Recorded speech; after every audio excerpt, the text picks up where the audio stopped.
1129일 한반도 전체 인구의 10%가 죽거나 다쳤고 단 한 가정도 무사하지 못했던 시간입니다. 지금 우리가 걷는 서울 한복판 75년 전 이 거리에는 시체가 널려 있었고 하늘에서는 포탄이 쏟아졌습니다. 미국에서는 이 전쟁을 잊혀진 전쟁이라 부르지만 우리에게 이건 절대 잊어선 안 될 기억이죠. 왜냐하면 지금 이 순간에도 휴전선 155마일에는 총구가 서로를 향하고 있기 때문입니다. 오늘 더 타임에서는 그 1129일의 기록, 3번의 기적이 만들어낸 대한민국의 생존기를 풀어보겠습니다. 1945년 8월 15일 일제가 항복하던 그날 사람들은 거리로 쏟아져 나와 서로 부둥켜 안고 울었습니다. 35년간의 지옥 같은 식민 지배가 끝났으니까요. 여러분, 그런데 냉정하게 생각해 보세요. 그 환희가 얼마나 갔을까요? 정말 짧았습니다. 일본이 물러간 자리에 우리가 세운 정부가 들어선 게 아니었거든요. 북쪽에서는 소련군이 내려오고 있었고 남쪽에서는 미군이 상륙하고 있었습니다. 여기서 한 가지 의문이 생깁니다. 왜 하필 38선이었을까요? 1945년 8월 일본 항복이 코앞으로 다가오자 미국은 급해졌습니다. 소련군이 만주를 휩쓸며 한반도로 밀고 내려오는데 가만 놔두면 한반도 전체가 소련 손에 넘어갈 판이었거든요. 당시 미 국무부의 딘 러스크라는 대령이 지도를 펼쳐놓고 고민하다가 서울만큼은 우리가 가져가자며 선을 그었는다. 그게 바로 38도 선이었습니다. 믿기 어렵겠지만 단 30분 만에 결정된 이 선 하나가 민족의 허리를 영영 끊어놓을 줄은 그때 아무도 몰랐습니다. 소련은 북한에서 아주 치밀하게 움직였습니다. 그들은 김일성이라는 30대 초반의 젊은이를 선택했는데 당시 김일성은 소련군 대위 계급장을 달고 있었죠. 소련은 조만식 선생 같은 민족주의 지도자들을 감금하거나 제거해버리고 김일성을 영웅으로 포장해서 북한의 통치자로 앉혔습니다. 남한은 어땠을까요? 해방 직후 남한은 혼란의 연속이었습니다. 좌익과 우익이 매일같이 충돌했고 1948년에는 제주 4.3 사건과 여순 사건까지 터지면서 내전의 불씨가 이미 타오르고 있었습니다. 1949년 김일성은 이미 전쟁을 결심한 상태였습니다. 표면적으로는 남조선을 해방시킨다는 명분이었지만 속내는 한반도 전체의 지배자가 되겠다는 욕심이었죠. 문제는 혼자 힘으로는 불가능했다는 겁니다. 전쟁에는 돈과 무기가 필요하니까요. 김일성은 모스크바로 날아가 스탈린에게 매달렸습니다.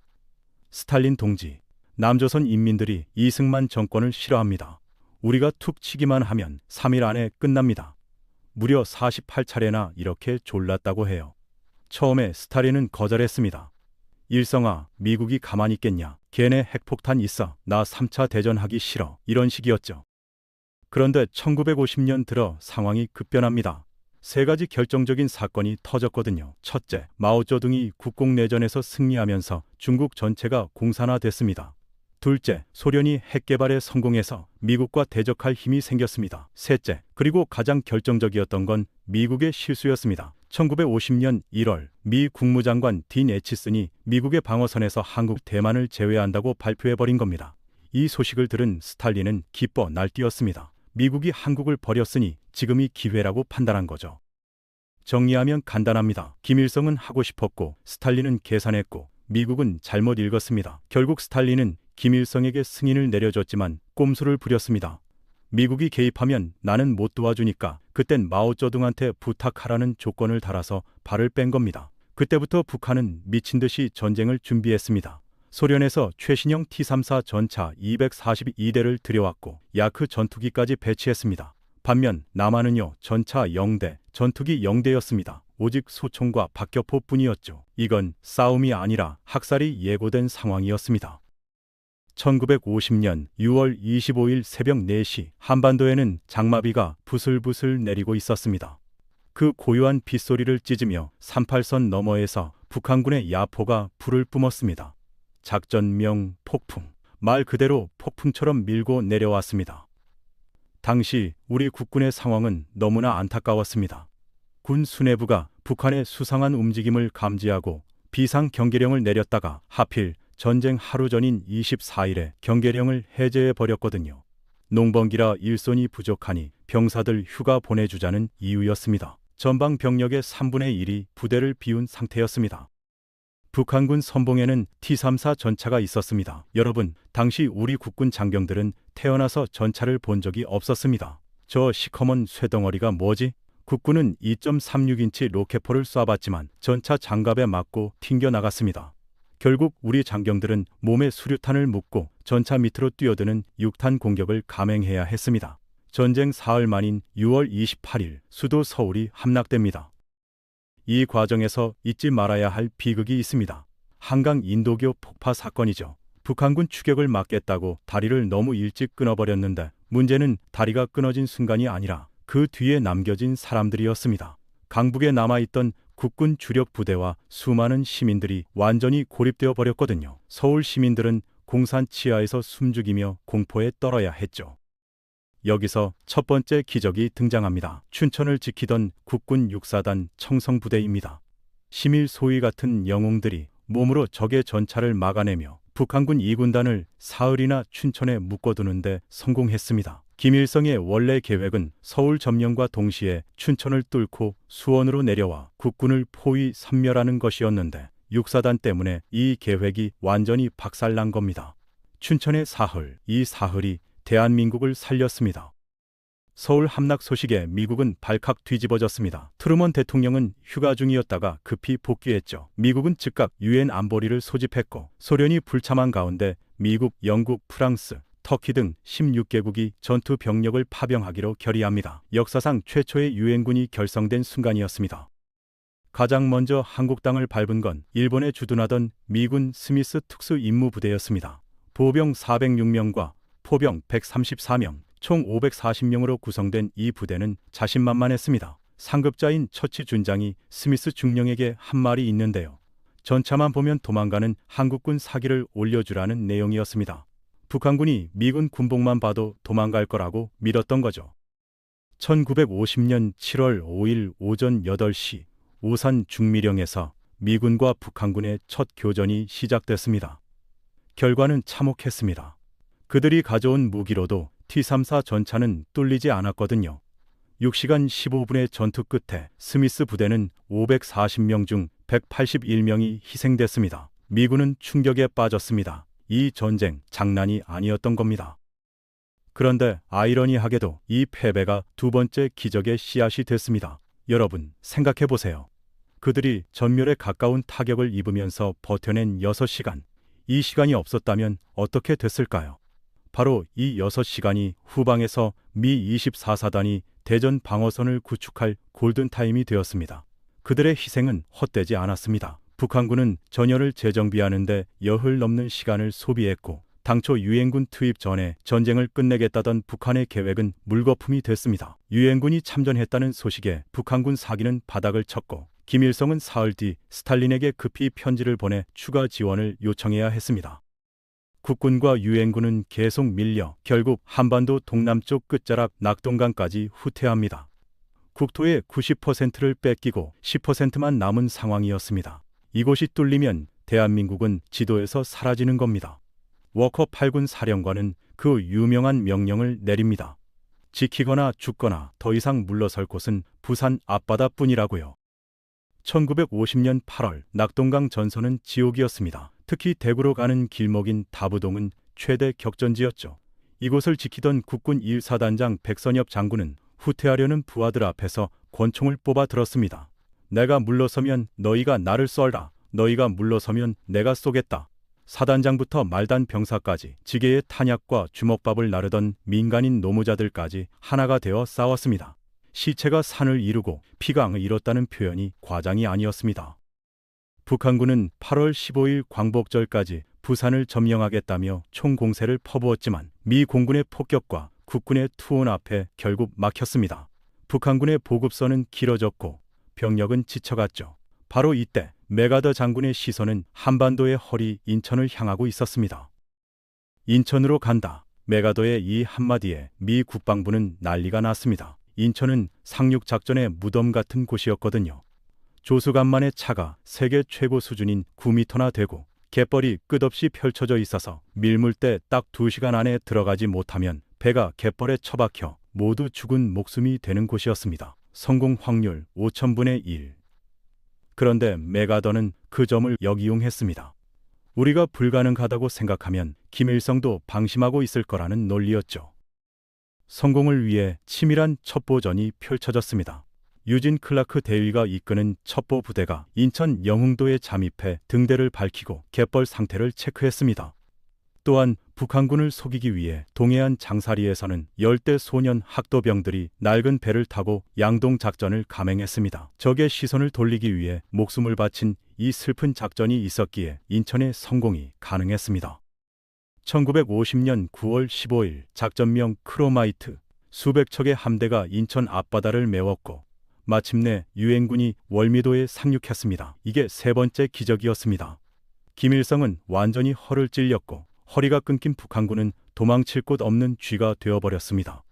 낙동강에 있던 국군과 유엔군은 일제히 반격을 시작해 북한군을 포위 섬멸했고 9월 28일 우리는 90여일 만에 태극기를 서울중앙청에 다시 걸었습니다. 승기를 잡은 국군과 유엔군은 멈추지 않았습니다. 38선, 이제 그게 무슨 의미가 있겠습니까? 이참에 통일이다. 10월 1일 국군 3사단이 최초로 38선을 돌파합니다. 그래서 이날이 국군의 날이 된 거죠. 진격 속도는 엄청났습니다. 평양을 점령하고 국군 6사단은 압록강 초상까지 도달했습니다. 병사들은 압록강 물을 수통에 담아 이승만 대통령에게 헌수했고 미군 병사들은 크리스마스는 집에서를 외치며 짐을 쌀 준비를 했습니다. 그런데 우리는 거대한 변수를 놓치고 있었습니다. 북한 뒤에 숨어있던 중국이었습니다. 마오쩌둥은 잠을 이룰 수 없었습니다. 미군이 압록강까지 왔어. 순망치안이야. 북한이 망하면 다음은 우리 차례다. 결국 마오쩌둥은 30만 대군을 인민지원군이라는 이름으로 파병합니다. 정규군이 아니라 자원봉사자라는 핑계를 대서 미국과의 전면전을 피하려는 꼼수였죠. 10월 25일 중공군의 공격이 시작됐습니다. 그들은 낮에는 숲속에 숨어 있다가 밤이 되면 꽹과리와 피리를 불며 개미떼처럼 몰려왔습니다. 인의 전술이라고 불렸지만 사실 이건 무작정 사람만 많은 게 아니라 약한 곳을 뚫고 들어와 뒤를 치는 고도로 훈련된 포위 전술이었습니다. 이쯤에서 전쟁은 더 이상 진격의 문제가 아니었습니다. 이제는 누가 더 오래 버티느냐의 싸움이었습니다. 가장 처절했던 전투는 장진호 전투입니다. 개마고원 장진호 부근에서 미 해병 1사단 15,000명이 중공군 12만 명에게 포위당했습니다. 적보다 더 무서웠던 건 추위였습니다. 영하 30도에서 40도까지 내려갔고 통조림은 돌덩이처럼 얼었고 총은 격발이 안 됐으며 부상병의 피는 흐르자마자 얼어붙었습니다. 미 해병대 사단장 올리버 스미스 소장은 철수하는 거냐고 묻는 기자에게 이렇게 대답했습니다. 철수가 아니라 다른 방향으로 공격하는 것이다. 이 한마디가 병사들의 사기를 끌어올렸고 10배가 넘는 적을 뚫고 흥남으로 탈출하는 기적을 만들어냈습니다. 이 과정에서 그 유명한 흥남 철수가 이루어집니다. 10만 명의 피난민이 부도를 가득 메웠죠. 현봉학 박사의 눈물 어린 호소에 미군은 배에 실려있던 무기를 다 버리고 사람을 태웠습니다. 정원 60명인 화물선 메러디스 빅토리호에 14,000명을 태운 겁니다. 사흘간의 항해 동안 단 한 명의 사망자도 없었고 오히려 배 안에서 5명의 새 생명이 태어났습니다. 미군 선원들은 그 아이들에게 김치 2호, 3호, 4호, 5호라는 이름을 붙여줬죠. 김치 1호로 불렸던 손양영 씨는 70여 년이 지난 지금도 거제도에서 살고 있습니다. 죽어서도 북쪽을 향해 묘지를 써달라던 부모님의 유언. 아기는 노인이 되었지만 전쟁의 상처와 그리움은 세월에 빗바래지 않았습니다. 문재인 전 대통령의 부모님도 이 배를 타고 남쪽으로 내려왔습니다. 만약 이 배가 없었다면 문 전 대통령도 태어나지 못했을 겁니다. 하지만 전쟁은 아직 끝나지 않았습니다. 1951년 1월 4일 서울을 다시 내주는 일사후퇴를 겪은 후 전선은 지금의 휴전선 부근에서 멈췄습니다. 이때부터 전쟁의 양상이 완전히 바뀝니다. 밀고 밀리는 기동전이 아니라 산봉우리 하나를 두고 싸우는 고지전이 된 겁니다. 1951년 7월부터 휴전회담이 시작됐지만 서로 유리한 위치를 차지하려고 싸움은 더 치열해졌습니다. 백마고지, 적경능선, 피해 능선, 지도상의 점 하나를 뺏기 위해 하루에 수천 발의 포탄을 쏟아부었고 주인이 수십 번씩 바뀌었습니다. 회담장에서 가장 큰 쟁점은 포로 송환 문제였습니다. 공산 측은 포로를 무조건 돌려보내는 강제 송환을 주장했고 유엔 측은 본인 의사에 맡기는 자유송환을 주장했습니다. 왜냐하면 북한군과 중공군 포로 중 상당수가 북한이나 중국에 돌아가기 싫다고 했거든요. 공산주의 체제가 싫다는 걸 보여주는 셈이니 공산 측은 자존심 때문에라도 양보할 수 없었던 겁니다. 전쟁이 질질 끌리자 미국도 지쳤습니다. 이제 그만 끝내자는 분위기였죠. 그런데 딱 한 사람, 이승만 대통령만은 결사 반대했습니다. 통일 없는 휴전은 죽음이다. 중공군이 저렇게 남아있는데 휴전하면 우리는 다 죽는다고요. 휴전협정이 마무리되어 가던 1953년 6월 18일 이승만은 전 세계를 경악시키는 사건을 터뜨립니다. 미군이 감시하고 있던 반공포로 2만 7천 명을 몰래 석방해버린 겁니다. 공산 측은 남조선이 협정을 깼다며 난리를 쳤고 미국의 반응은 더 격렬했습니다. 아이젠하워 대통령은 훗날 회고록에서 8년 임기 중 유일하게 자다가 깬 사건이 이것이었다고 썼고 미 국무장관 덜레스는 등에 칼 꽂는 짓이라고 비난했습니다. 유엔군 사령관 클라크는 이승만의 명령에 따라 지옥문이 열렸다고까지 표현했죠. 미국은 이승만 제거를 위한 에버레디 작전까지 검토했습니다. 그런데 이건 이승만의 목숨을 건 벼랑 끝 외교 전술이었습니다. 휴전하고 싶어? 그럼 미군 철수 안 한다고 약속해. 우리가 공격받으면 미국이 무조건 도와준다는 조약 맺어줘. 안 그러면 나 혼자라도 끝까지 싸울 거야. 결국 미국은 두 손 들었습니다. 한미 상호 방위 조약을 체결해 주기로 약속한 거죠. 이 선택이 옳았는지에 대한 평가는 지금도 엇갈립니다. 다만 이 선택이 대한민국의 안보 구조를 바꾼 것은 분명합니다. 지금 주한미군이 주둔하고 한국이 미국의 안보우산 아래에 있게 된 결정적인 계기가 바로 이 순간 만들어진 겁니다. 1953년 7월 27일 오전 10시 판문점에서 정전협정이 체결됩니다.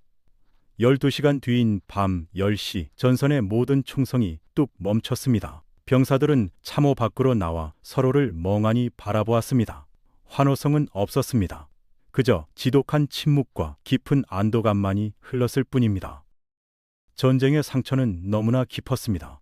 공식 통계만 해도 군인과 민간인을 합쳐 300만 명 이상이 죽거나 다쳤습니다. 남한 민간인만 24만 명이 사망했고 북한 민간인은 28만 명이 목숨을 잃었습니다. 300만이라는 숫자, 한 가족에 한 명 이상이 희생된 셈입니다. 국토는 초토화됐고 남자는 다 죽고 여자와 아이들만 남은 마을이 수두룩했습니다. 길거리에는 전쟁 고아들이 미군 지프차를 따라다니며 기름 초콜릿을 외쳤고 미군이 먹다 남긴 짬밥을 끓여 만든 꿀꿀이죽으로 허기를 달래야 했습니다. 그런데 그 폐허 속에서도 우리는 다시 일어섰습니다. 국제사회의 원조를 받아 학교를 다시 짓고 공장을 돌렸습니다. 70년이 지난 지금 원조를 받던 나라에서 원조를 주는 나라로 성장한 유일한 국가가 됐습니다. 그 기적의 시작점에는 6.25 전쟁이라는 뼈아픈 역사가 있습니다. 우리는 평화 속에 살고 있는 게 아니라 전쟁을 잠시 멈춘 휴전 상태에 살고 있다는 걸 잊지 말아야 합니다. 춘천의 사흘, 오산의 6시간, 인천의 하루. 이 세 번의 기적이 모여 오늘의 대한민국이 만들어졌습니다. 이름도 모르는 대한민국의 자유를 지키기 위해 기꺼이 목숨을 바친 16개국 195만 명의 유엔군 참전 용사들, 그리고 조국을 위해라는 일념 하나로 산화한 수많은 국군 장병과 학도병들을 기억해야 합니다. 우리가 누리는 이 평화는 누군가가 포기한 청춘의 시간 위에 세워졌습니다. 여러분에게 지금 이 시간은 어떤 의미인가요? 더 타임이었습니다. 오늘 영상이 유익하셨다면 구독과 좋아요, 그리고 호국 영령들을 위한 추모의 댓글 한 줄 부탁드립니다.